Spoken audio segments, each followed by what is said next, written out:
पता है ईरान ने क्यों बलूचिस्तान में कार्रवाई कश्मीर से आपका खैर मकदम है। गुज़श्ता माह ईरान के जनूबी मशरकी सूबे सीस्तान बलूचिस्तान में एक पुलिस स्टेशन पर रात गए किए जाने हमले में कम से कम 11 पुलिस एहलकार शहीद हो गए थे। ईरानी वज़ीर दाखिला अहमद वाहिदी ने जाय वकूफ़ पर दौरा किया और पाकिस्तान पर जोर दिया था कि वो दहशतगर्दों को अपनी सरहदों में अड्डे कायम करने से रोके। इब्तिदाई तहकीक से पता चला है कि हमला आवर पाकिस्तान से ईरान में दाखिल हुए थे। इस वाक़े के बाद पाकिस्तान के निगरान वज़ीर ख़ारजा जनाब जलील अब्बास जिलानी ने अपने ईरानी हममसब हुसैन अमीर अब्दुल्लाहियान के साथ टेलीफोन पर बात की और इस हमले की शदीद मज़म्मत की और ईरान के साथ पाकिस्तान के अज़म का इआदा किया। दहशतगर्दी से निपटने के लिए ईरान के साथ है। इससे कबल भी ऐसे ही हमले हो चुके थे, जिनमें गुज़श्ता साल 23 जुलाई को एक हमला हुआ था जिसमें 4 ईरानी पुलिस एहलकार शहीद हुए थे जो वहां गश्त कर रहे थे और वहां पर उन पर हमला किया गया। 2 पुलिस एहलकार इसमें उस टाइम शहीद हुए थे और 4 हमला आवर वहां पर मार गिराए गए। इसके बाद ईरान ने पाकिस्तान के बड़े अहदेदारों से रब्ता किया और इस हवाले से उनको एक्शन लेने के लिए दरख्वास्त की। बार बार ये कहा गया कि हम इसमें तफ्तीश करेंगे, पर कार्रवाई करेंगे, लेकिन पाकिस्तान की तरफ से कोई कार्रवाई न हुई। ईरान ने उन पर स्ट्राइक कर दी। सीस्तान बलूचिस्तान का एरिया जो है, ईरान ने हमला क्यों किया? ईरान ने कहा कि हमने जैशुल अदन नामी दहशतगर्द जो ग्रोह है उन पे वार किया है, उन पे स्ट्राइक किए है। और जैशुल अदल ग्रुप जो यहाँ के लोग हैं, ये ईरान के ही लोग हैं जो सीस्तान बलूचिस्तान में रहते हैं और वहाँ पर वो दहशतगर्दी करते हैं। अब जानने की कोशिश करते हैं कि जैशुल अदन नामी दहशतगर्द तंजीम कौन है जो बलूचिस्तान सीस्तान बलूचिस्तान जो ईरान का इलाका है वहाँ पे कार्रवाई अंजाम देता है। वो असल में उसी एरिया के रहने वाले हैं। अब्दुल मलिक रेगी जो ईरानी हुकूमत का मुखालिफ है और ये जैशुल अदल तंजीम का बानी है। ये तंजीम खुद को इंसाफ और मसावत की फौज मुतारिफ कराती है, दरअसल वो है ही नहीं। जो एक दहशतगर्द तंजीम है, ये सूबे सीस्तान और बलूचिस्तान में अक्सर ईरान के जो बॉर्डर पुलिस है उन पर कार्रवाइयाँ अंजाम देती थी। बलोच मिलिशियाओं पर ये मुश्तमिल 2009 में इसका क़याम किया गया और जैशुल अदल इसका नाम रखा गया। तंजीम का पहला नाम जंदुला था और बाद में इसको जैशुल अदल नाम रखा गया, जिसके बानी थे अब्दुल मालिक रेगी, जिसको ईरान ने फांसी दे दी। 2009 में ईरान की जानब से जंदुला के सरबराह अब्दुल मालिक रेगी को मुल्क कौम के खिलाफ काम करने के इल्ज़ाम में गिरफ्तार करने के बाद फांसी दे दी गई। अब्दुल मालिक रेगी को ईरान के सूबे सीस्तान बलूचिस्तान में बम धमाका करने, ईरानी सिक्योरिटी फोर्सेस को निशाना बनाने और बरतानिया और अमेरिका के साथ और एक अरब मुल्क के साथ बलोच मिलिशियाओं पर यह मुश्तमिल जैशुल अदल दहशतगर्द तंजीम का क़याम 2009 में ईरान की जानिब से अस्करियत पसंद ग्रुप जंदुला के सरबराह अब्दुल मलिक रेगी को जब फांसी दे दी गई तो उन्होंने इसका नाम बदल कर जैशुल अदल रख दिया। जो ये रेगी था, अब्दुल मालिक रेगी, इसको ईरान ने फांसी दे दी थी और अब्दुल मालिक रेगी को ईरान के सूबे सीस्तान बलूचिस्तान में बम धमाके करने, ईरानी सिक्योरिटी फोर्सेस को निशाना बनाने और बरतानिया और अमेरिका के एजेंट होने के इल्ज़ामात के तहत फांसी दे दी गई थी। रेगी की गिरफ्तारी के बाद ईरान में तैनात इस वक्त के पाकिस्तानी सफारतकार मोहम्मद अब्बासी ने कहा था कि ईरान को इंतहाई मतलूब अस्करियत पसंद और जंदुला के साबिक सरबराह अब्दुल मालिक रेगी की गिरफ्तारी में पाकिस्तान ने अहम किरदार अदा किया है। रेगी को उस वक्त गिरफ्तार किया गया था जब वो दुबई से किर्गिस्तान जाने की कोशिश कर रहे थे। जैशुल अदल नामी ये दहशतगर्द तंजीम जिसका नाम माजी में जुंदुला था। सन 2005 में इस वक्त के सदर अहमदी नजाद पर हमले भी इन्होंने किए थे, लेकिन वो नाकाम रहे। और इस तंजीम की जानिब से ये कार्रवाइयाँ ज़्यादातर बलूचिस्तान के सरहदी सूबे चरबा और जाहिदान में की गई है।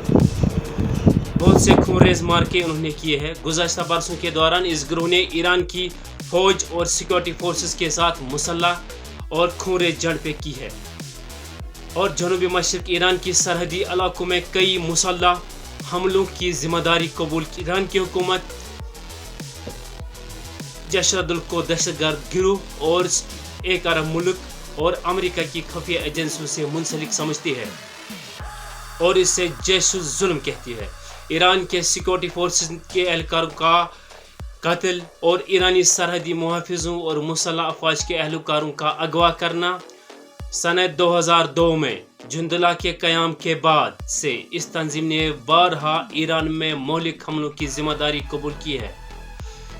इसमें से एक सबसे खूनरेज़ वाक़ा 2008 के ईरानी सदारती इंतखाबात के मौके पर किया गया। जाहिदान में मस्जिद शरीफ पे यह हमला इन्होंने किया और जिसमें 25 अफराद शहीद हुए थे और 120 से ज़्यादा मस्जिद में उस वक्त ज़ख्मी हुए थे।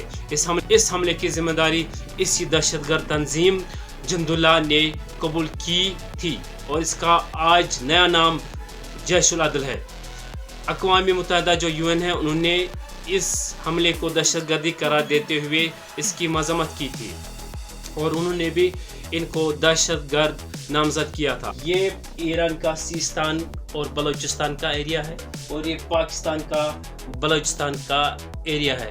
ये बलूचिस्तान का एरिया है और यहाँ पर जो ये बॉर्डर्स है, इनकी बॉर्डर्स मिलती जुलती है।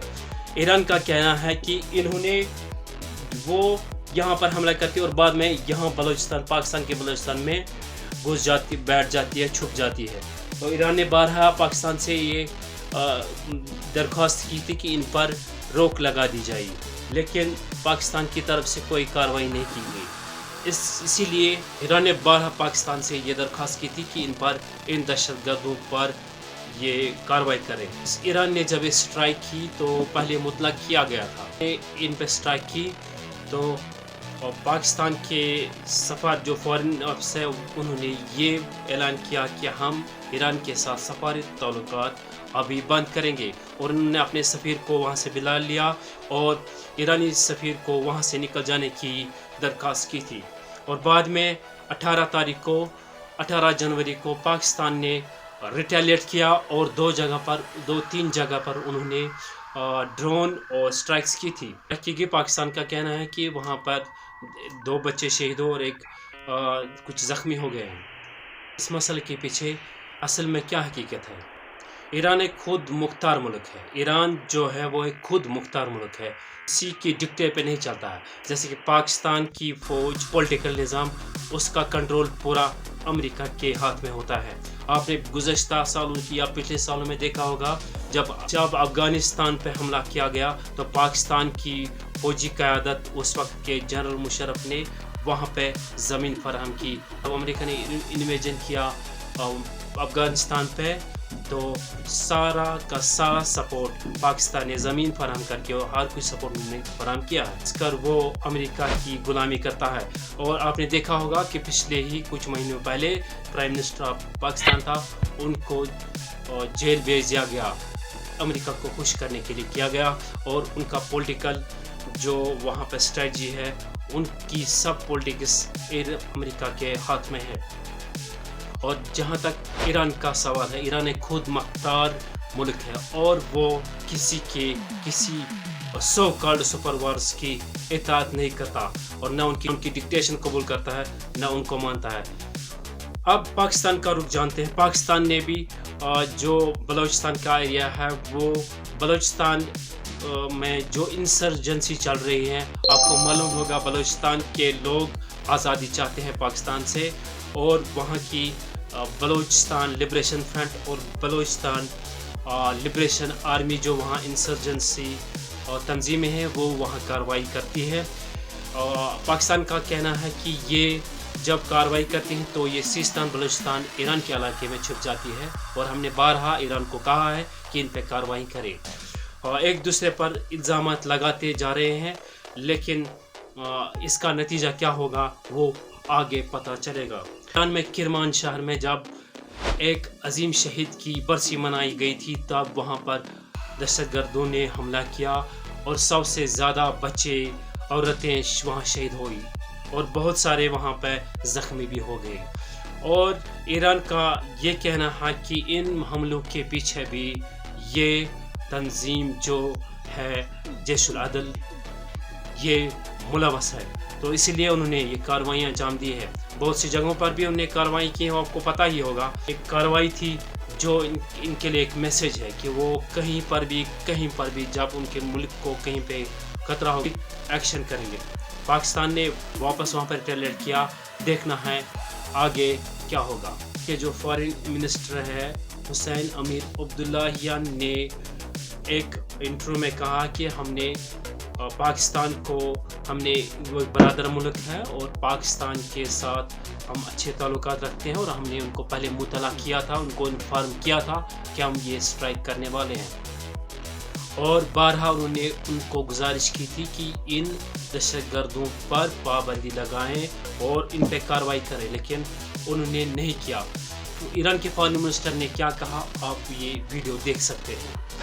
در مورد پاکستان، کشور همسایه، دوست و برادر ما پاکستان مورد هدف پهپاد و موشک‌های ایران نبودند.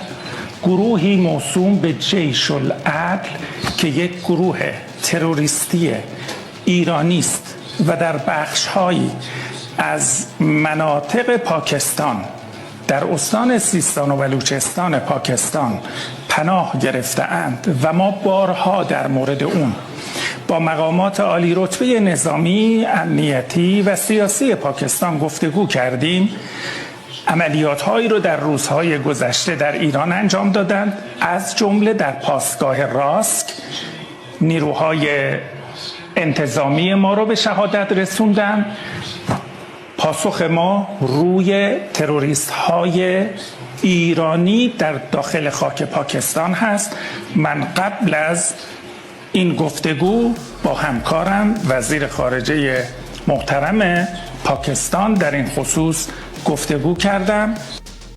اور یہ تھا پورا خلاصہ پاکستان کا سائڈ۔ دیکھیں یہ ان کا سب کچھ نظام امریکہ کے ڈکٹیشن سے چلتا ہے۔ آپ نے پچھلے سال دیکھا ہوگا ان کے پرائم منسٹر عمران خان کو انہوں نے جیل میں بھیج دیا، ان کی حکومت گرا دی، اور اس کے پیچھے سب امریکہ کا ہاتھ تھا۔ سب کچھ ڈکٹیشن امریکہ سے ہی آتی ہے۔ اب جب ایران کے ساتھ گیس پائپ لائن کا ایک جو منصوبہ بنایا گیا تھا اور وہ ڈیل ہونے والی تھی، امریکہ نے پاکستان کو کہا کہ یہ ڈیل نہیں کرنی ہے، حالانکہ ایران سے ان کو سستا گیس ملے گا، لیکن وہ گیس پائپ لائن وہیں پہ وہیں رہ گئی، اور پاکستان نے امریکہ کے کہنے پر وہ پلان روک دیا۔ اس کا مطلب یہی ہے کہ وہ ان کی ساری جو پولیٹیکل اسٹریٹجی ہے وہ سب امریکہ کی ڈکٹیشن پہ چلتی ہے۔ آپ نے گزشتہ سالوں سے ان کا وہ پولیٹیکل سسٹم دیکھا ہوگا۔ پرامن ماحول کے لیے پرامن ہمسائے کی ضرورت ہوتی ہے، اور یہ کہنا ہے ایران کا، اور پاکستان کا بھی یہ کہنا ہے کہ ہمیں ایران کے ساتھ اچھے تعلقات رکھنے چاہیے۔ اب اس کا پیش آئے تو اس کی ثالثی کرنے کے لیے چائنا نے اس میں ثالثی کرنے کے لیے کہا ہے۔ انہوں نے دونوں ملکوں سے یہ اپیل کی ہے کہ یہ اسکلیشن بند کر دی جائے اور آپسی بات چیت سے یہ مسئلہ حل کیا جائے۔ چائنا نے اس میں پیشکش کی ہے، اور ان دونوں ملکوں کو، ایران کو، پاکستان کو یہ کہا کہ آپسی بات چیت سے ہی اس مسئلے کا حل کریں اور یہ ایسکلیشن بند کیا جائے۔ اب دیکھنا ہے کہ آگے کیا ہوگا۔ مزید دیکھتے رہیے کشمیرز۔